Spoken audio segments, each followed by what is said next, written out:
Hello friend, this is Sasank Singh and again welcome to my YouTube channel IS Point Best Way of Learning। Friends, जैसा कि हम अध्ययन कर रहे हैं NCERT क्लास 9 चैप्टर 4 भारत में खाद्य सुरक्षा। कल हम लोगों ने अध्ययन किया था खाद्य सुरक्षा है क्या और इसकी नीड क्यों है, खाद्य सुरक्षा की आवश्यकता क्या है, यदि खाद्य की सुरक्षा हम नहीं करेंगे तो उसका असर क्या पड़ सकता है। आज हम अध्ययन करने जा रहे हैं कि किसी आपदा के समय खाद्य सुरक्षा कैसे प्रभावित होती है।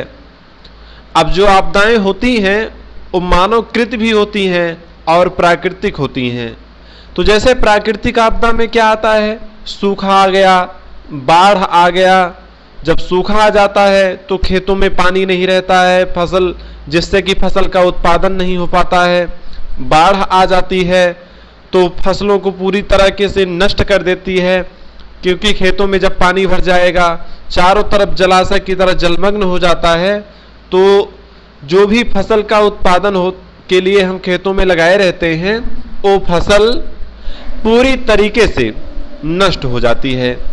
तो जब फसल ही नष्ट हो गई तो हमको अनाज का उत्पादन कहां से मिलेगा।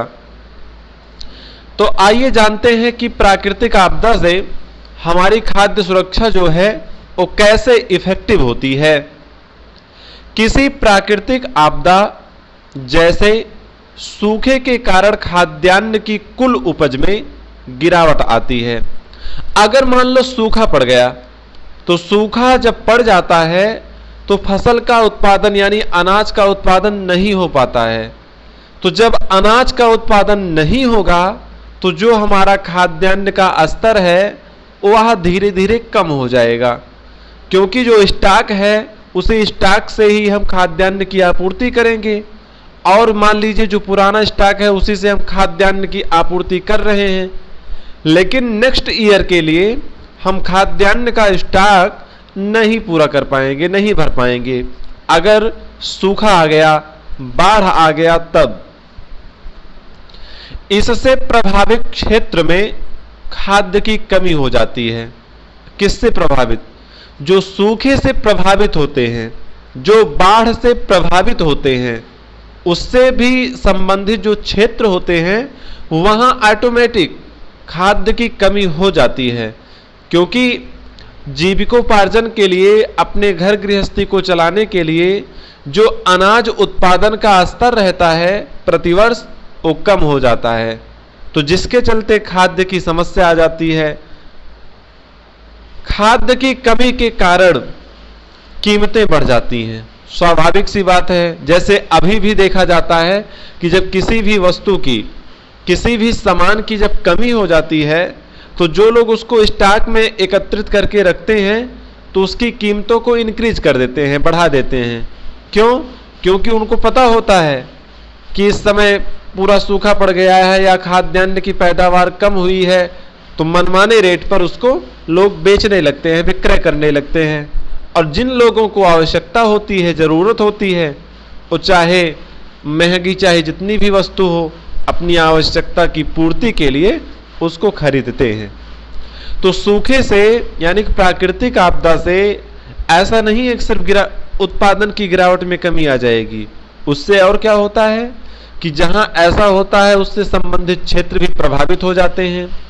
नेक्स्ट बात यह है कि जो कीमतें होती हैं वस्तुओं की वो स्वाभाविक रूप से जो वर्तमान में रहती हैं उससे ज़्यादा और हो जाती हैं, बढ़ जाती हैं। कुछ लोग ऊंची कीमतों पर खाद्य पदार्थ नहीं खरीद सकते। अब स्वाभाविक सी बात है कि जिसके पास पैसा रहेगा वही तो ऊंची कीमतों पर खाद्य को खरीद सकता है, परचेज कर सकता है। और जिसके पास पहले से ही पैसे की कमी है, वह सिर्फ अपनी फसल के उत्पादन पर ही निर्भर है, तो वह ऊंची कीमतों पर नहीं खरीद सकता है। लेकिन अगर यही प्राकृतिक आपदा विस्तृत क्षेत्र में आती है और अधिक लंबे समय तक बनी रहती है तो यही भुखमरी की स्थिति पैदा हो सकती है। अगर यही जो सूखा है, बाढ़ है, ये प्राकृतिक आपदाएं अगर लंबे समय तक किसी भी क्षेत्र में, और मान लीजिए भारत के अधिकतम भूभाग पर ये स्थिति आ गई, तो फिर ये कहा जाएगा कि भूखमरी आ गई, क्योंकि लोगों के खाने के लिए पर्याप्त खाद्यान्न की व्यवस्था हो नहीं पाएगी, और जो सरकार के पास स्टॉक है उसमें से धीरे धीरे कम ही तो हो रहा है, क्योंकि स्टॉक तो सरकार के पास तभी जाएगा जब खाद्यान्न की पैदावार उपज किसान करेगा, और जब किसान ही नहीं कर पा रहा है प्राकृतिक आपदा जैसी समस्याओं से, तो फिर खाद्यान्न सरकार के पास ही कहां से रहेगा, या तो फिर वो किसी दूसरे देश से आयात करे तब उसका वितरण करवाए। तो भूखमरी की समस्या व्याप्त हो जाती है। अब भूखमरी के कारण जैसा अकाल जैसी स्थिति बन जाती है, लोग कहते नहीं भैया सूखा आ गया, बाढ़ आ गई और खाने के लिए कुछ मिल भी नहीं रहा है, ऐसा प्रतीत हो रहा है कि अकाल पड़ गया है। तो खाद्य सुरक्षा इसीलिए बहुत जरूरी है कि इन सभी स्थितियों का हम सामना कर सकें जब हमारे सामने ऐसी स्थितियां पैदा हो जाएं। अकाल के दौरान बहुत बड़े पैमाने पर मृत्यु होती है, क्योंकि अकाल रहेगा, भूखमरी रहेगी, खाने को कुछ रहेगा नहीं, लोग कुपोषित हो जाएंगे, कुपोषण के शिकार हो जाएंगे, अच्छा स्वास्थ्य नहीं मिल पाएगा, तब वो बीमार हो जाते हैं, और बीमार होने के कारण पैसे की कमी के कारण इलाज नहीं करा पाते, जिससे कि उनको मौत का सामना करना पड़ जाता है। तो जो भूखमरी तथा विवश होकर दूषित जल या सड़े भोजन के प्रयोग से फैलने वाली महामारियों तथा भूखमरी से उत्पन्न कमजोरी से रोगों के प्रति शरीर की प्रतिरोधक क्षमता में गिरावट हो जाती है। जैसे मान लीजिए भूखमरी आ गई, खाने को हमको नहीं मिल रहा है, या बासी भोजन या सड़ा हुआ भोजन हम खा रहे हैं, तो इससे क्या होगा कि हमारे शरीर में जो रोग प्रतिरोधक क्षमता होती है, रोगों से जो लड़ने की शक्ति होती है, वो कम हो जाती है। तो जब रोग प्रतिरोधक क्षमता कम हो गई तो हमारे शरीर में अनेक प्रकार की बीमारियों का अटैक होने लगता है, रोग आक्रमण करने लगते हैं। तो यह स्थिति कब आती है? जब प्राकृतिक आपदा अपना कहर बरसाती है। भारत में जो सबसे भयानक अकाल पड़ा था वह 1943 का बंगाल का अकाल था। यह बहुत महत्वपूर्ण क्वेश्चन है। यह आपसे पूछा जा सकता है कि भारत में सबसे बड़ा, सबसे विभत्स, सबसे भयानक अकाल कब पड़ा था और कहां पड़ा था? तो हम इस प्रश्न के उत्तर में यही लिखेंगे कि भारत में सबसे विस्तृत, सबसे बड़ा अकाल सन 1943 ईस्वी में बंगाल में पड़ा था। और इस बंगाल में, जो भारत के बंगाल में अकाल पड़ा था, इसमें भारत के बंगाल प्रांत में 30 लाख लोग मारे गए थे। काफी ज्यादा बड़े स्तर पर लोग भूखमरी का, कुपोषण का शिकार हो गए थे। अब यहां क्या आपको मालूम है कि बंगाल के अकाल में सबसे अधिक कौन से लोग प्रभावित हुए? चावल की कीमतों में भारी वृद्धि से खेतीहर मजदूर, मछुआरे, परिवहन कर्मी और अन्य अनियमित श्रमिक सबसे अधिक प्रभावित हुए। इस अकाल में सबसे अधिक वही मरे। अब जब अकाल आ गया, जो इसमें उन्हीं लोगों को ज्यादा क्षति हुई जो प्रतिदिन रोजगार करके, प्रतिदिन कार्य करके अपने घर का पालन पोषण करते थे। अकाल पड़ा, उनको खेतों में काम नहीं मिला, अन्य स्थानों पर भी काम नहीं मिला।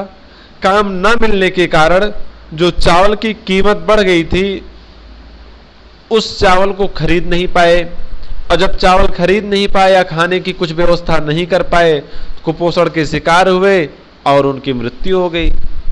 तो ऐसी ऐसी स्थितियां प्राकृतिक आपदा के चलते आ सकती हैं। यहां सारणी बनाई हुई है 4.1 बंगाल प्रांत में चावल की उपज। तो इसमें दिखाया गया है कि 1938 में कितनी उपज होती थी, 1941 में कितनी थी, 1943 में कितनी थी।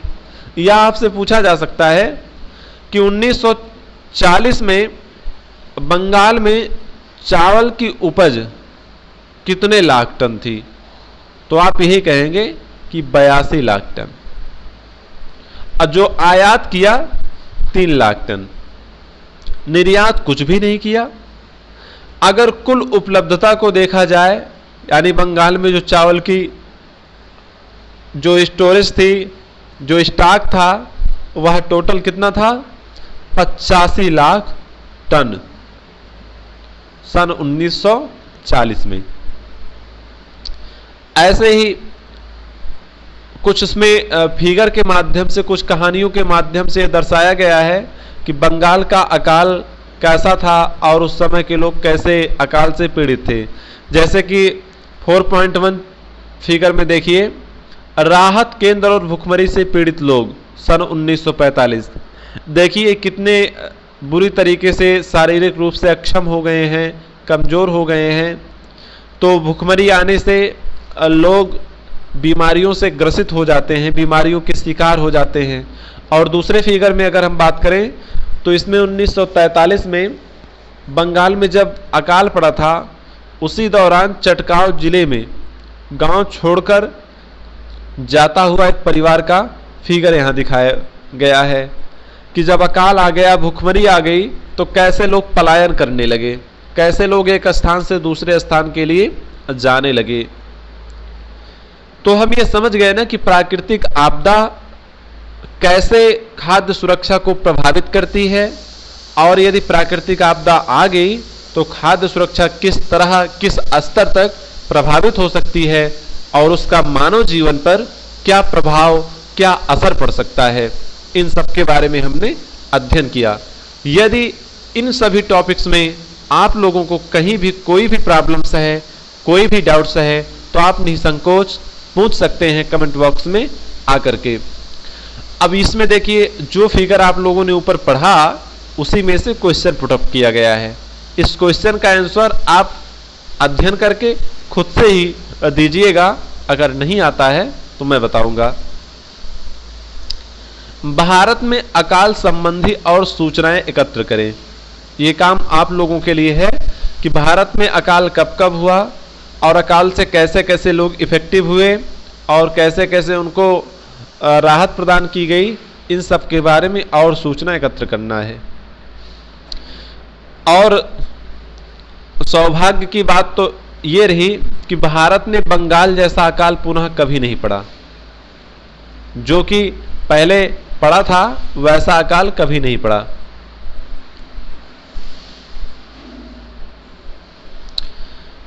लेकिन यह चिंता का विषय है कि आज भी उड़ीसा में कालाहांडी तथा काशीपुर जैसे स्थान हैं जहां अकाल जैसी दशाएं अनेक वर्षों से बनी हुई हैं। और ऐसी भी सूचना मिली है कि वहां भूख के कारण कुछ लोगों की मृत्यु भी हुई है। हाल के कुछ वर्षों में राजस्थान के बारन जिले, झारखंड के पालामू जिले तथा अन्य सुदूरवर्ती क्षेत्रों में अब भूख के कारण लोगों की मृत्यु की सूचना मिली है। अतः किसी भी देश में खाद्य सुरक्षा आवश्यक होती है ताकि सदैव खाद्य की उपलब्धता सुनिश्चित की जा सके। जैसा कि अभी हमने पढ़ा कि भारत में बंगाल जैसा अकाल तो कभी नहीं पड़ा, लेकिन टेंशन यानी कि का विषय यह भी है कि अभी भी उड़ीसा में जैसे कालाहांडी हुआ, काशीपुर हुआ और राजस्थान में बारन हुआ, झारखंड में पालामू हुआ, ये सब जिले क्या हैं? इन जिलों में भूख के कारण लोगों की मृत्यु हुई है, भूखमरी फैली हुई है। तो इन सभी इंसिडेंट से ये पता चलता है कि खाद्य सुरक्षा हमारे लिए कितना आवश्यक है कि यदि भूखमरी, प्राकृतिक आपदा जैसी समस्याएं, चुनौतियां हमारे सामने आए तो हम उनको फेस कर सकें, उनका सामना कर सकें और जो निर्धन लोग हैं, गरीब लोग हैं, उनको हम खाद्यान्न की आपूर्ति करा सकें। यह एक बहुत बड़ा चैलेंजिंग वर्क है गवर्नमेंट के लिए। खाद्य, अगला टॉपिक है खाद्य असुरक्षित कौन है। यद्यपि भारत में लोगों का एक बड़ा वर्ग खाद्य एवं पोषण की दृष्टि से असुरक्षित है। बात सही है, क्योंकि भारत में बहुत बड़ा समुदाय, ऐसा नहीं है जैसा कि पिछले चैप्टर में हम लोगों ने पढ़ा था कि गरीबी जो है, निर्धनता सिर्फ ग्रामीण क्षेत्रों में ही नहीं है, यह शहरी क्षेत्रों में भी है। तो वही बताया जा रहा है कि एक बहुत बड़ा वर्ग खाद्य एवं पोषण की दृष्टि से अनसेफ है, असुरक्षित है। परंतु इससे जो सबसे ज्यादा प्रभावित लोग हैं, इफेक्टिव लोग हैं, उसमें कौन कौन से हैं? भूमिहीन, यानी जिनके पास भूमि नहीं है, और यदि किसी के पास है भी तो बहुत कम मात्रा में है। या वो लोग हैं जो भूमि यानी खेती किसानी पर ही पूरी तरीके से निर्भर हैं कि हम खेती में काम करने जाएंगे, उसके बदले हमको दाम मिलेगा और उसी से ही हमारे परिवार का जीविकोपार्जन चलेगा, जीविका चलेगी। पारंपरिक दस्तकार, पारंपरिक सेवाएं प्रदान करने वाले लोग, अपना छोटा मोटा काम करने वाले कामगार और निराश्रित तथा भिखारी, इन प्रकार के लोग जो हैं ये पूरी तरीके से अधिक प्रभावित होते हैं जब खाद्यान्न की व्यवस्था नहीं हो पाती है या भुखमरी जैसी समस्या आ जाती है। शहरी क्षेत्रों में खाद्य की दृष्टि से असुरक्षित वे परिवार हैं।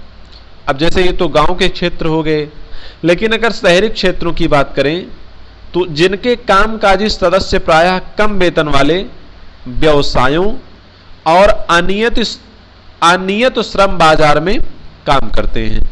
शहरी क्षेत्रों में जो प्रभावित लोग हैं उसमें कौन कौन से आते हैं? पहला ये है कि जो कम सैलरी पर, कम वेतन पर किसी फैक्ट्री में, किसी कंपनी में जाके काम करते हैं, जॉब करते हैं, या तो वे प्रभावित होते हैं, या तो जो अनियत रूप से, यानी कि कोई डेफिनेट नहीं रहता है कि उनको काम कब मिलेगा, कब काम करने जाएंगे, वे लोग ज्यादा इफेक्टिव रहते हैं। ये कामगार अधिकतर मौसमी कार्यों में लगे हैं और उनको इतनी कम मजदूरी दी जाती है कि वे मात्र जीवित रह सकते हैं। प्रायः ये जो काम करने वाले लोग होते हैं ये मौसमी कार्य, जैसे कि अभी फल का सीजन चल रहा है तो फल वाले धंधे में, रोजगार में आ जाएंगे। अब जैसे धान की बुआई चल रही, धान रोपाई चल रही है तो धान के काम में आ जाएंगे। ऐसे यानी खेती किसानी से संबंधित जो भी मौसमी कार्य होते हैं, सीजनेबल वर्क होता है, उसमें ये लोग रहते हैं। तो नेचुरल बात है कि जब ये सीजन खत्म हो जाएगा, जो भी फसल, जो भी खेती किसानी का है, तो फिर से बेरोजगार हो जाएंगे। तो इस प्रकार से लोगों की समस्याएं आती रहती हैं। सो फ्रेंड्स, इस वीडियो लेक्चर में इतना ही। इस वीडियो लेक्चर में यदि आप लोगों के कोई डाउट्स हैं, कोई भी पॉइंट और कोई भी टॉपिक क्लियर नहीं हुआ है, आप कमेंट बॉक्स में आकर कमेंट करके अपने सारे डाउट्स क्लियर कर सकते हैं। खूब अच्छे से पढ़ते रहिए और अपने लक्ष्य को अचीव करने के मार्ग पर प्रशस्त रहिए। हमारी IAS पॉइंट की समस्त टीम आप सभी लोगों के लिए सदैव समर्पित है। Till then, stay connected, keep learning, all the best, thank you so much.